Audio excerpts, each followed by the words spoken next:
the main discussion point, which should come into a bit late in the game, but we were going to be talking about what studios are playing at when it comes to releasing discs, aside from making mistakes, which put you off buying physical media.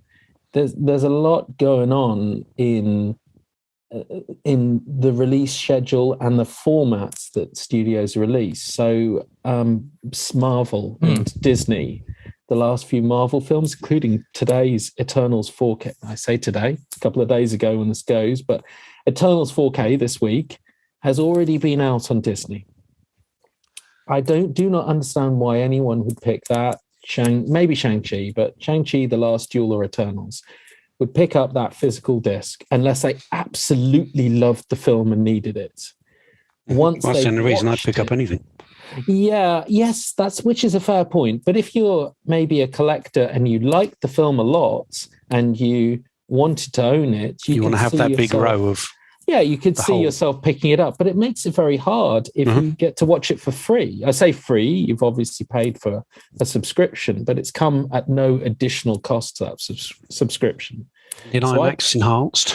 Yeah. And in Dolby Vision. And Dolby Vision. Yeah. So what are studios doing? Are they trying to push us out of the corner? Because I would say I collected all of the Marvel entries since the get-go on Steelbook and 4K. Well, on Steelbook and then upgraded them to 4K.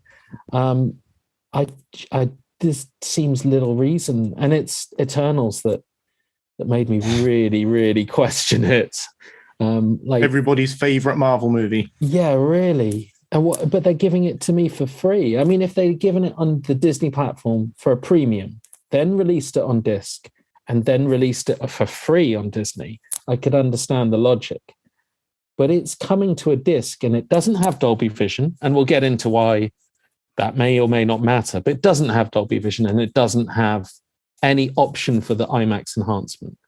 What are they playing at? Do we think that this is, the end of the road for a corporate move? Yeah. Do we think it is? Yeah. Yeah. The non-subscribers are now an afterthought. They're not interested in non-subscribers.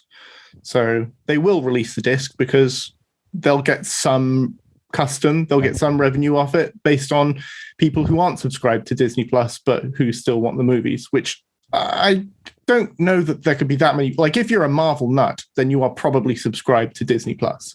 But anyway, so if you're not subscribed, you are a second thought for Disney. They're interested in their subs model now. It's crazy. I mean, Last Duel was 30 quid Steelbook exclusive. See, that's even weirder. Why on such, when it flopped so hideously at the cinema and so few people wanted to see it, why then go and hamper anyone who would have potentially, picked up a disc by making it a Steelbook retailer exclusive?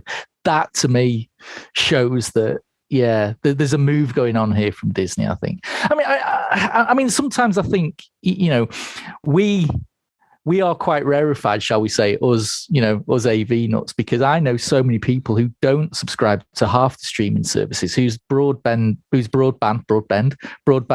is not stable, is not great, and so they just can't stream. So I think that there's still people out there who just don't have the infrastructure or the inclination to do streaming. I still think they're in the minority and getting smaller.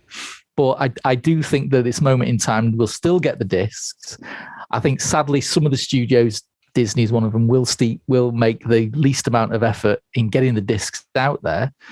But then again, it's the way we've seen it going. Discs are getting pushed more and more towards the boutiques, and you can start to see now more of the boutique labels are putting out more and more mainstream films, because that's what the studios are doing. They're sub-licensing them out to them for the disc editions, and we've seen it coming, and I think we're firmly on that trajectory and nothing's going to change, sadly. It would kind of make sense though if they were putting the definitive version up on streaming and then releasing a disc as an afterthought. But they're not doing that. They're not putting the definitive version up on streaming. They're putting a version up on streaming and then giving us another version on disc. So you're having to choose between what you want is picture quality or sound quality, Dolby Vision or Dolby Atmos, which just makes no sense. Yeah, because all the extras for Last Duel are actually on Disney. What? Same as the disc, but it's not an Atmos track on Disney. Atmos track on the disc. And for the Marvel movies, you've got Dolby Vision and IMAX enhanced on streaming, but just HDR10 and a better Atmos track on. But I think the thing with Dolby is, and I don't know the ins and outs of this, but there's got to be licensing agreements everywhere, which the studio will then have to pay for. So if the studio will, a studio might fork out the rights to have a Dolby Vision grade on the streaming, but it ain't going to then fork out to stick it on disc. So it'll just stick out the HDR10, version on disc. You don't think it's the same one that was done for the cinema release?